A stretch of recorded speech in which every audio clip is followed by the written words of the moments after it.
Hey everyone, welcome back to the channel. In today's quick video, I'm going to show you exactly how to change the switches on HyperX Alloy Origins 60 in 2026. So first of all, you need to understand one important thing here. The HyperX Alloy Origins 60 is not a hot swappable keyboard, which means that the switches are soldered to the PCB.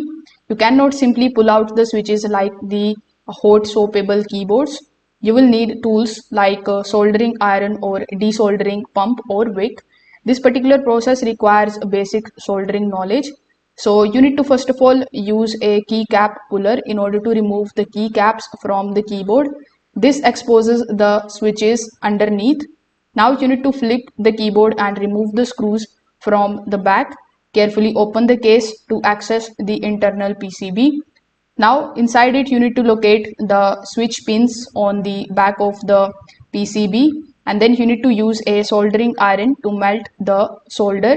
Then you just have to use a pump or a wick in order to remove it.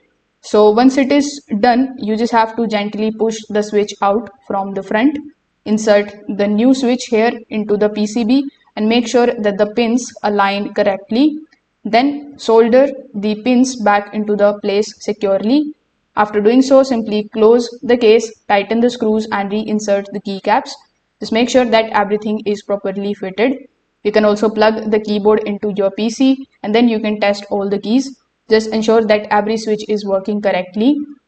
If this video helped you out, make sure that you like this video and subscribe to the channel. Thanks for watching.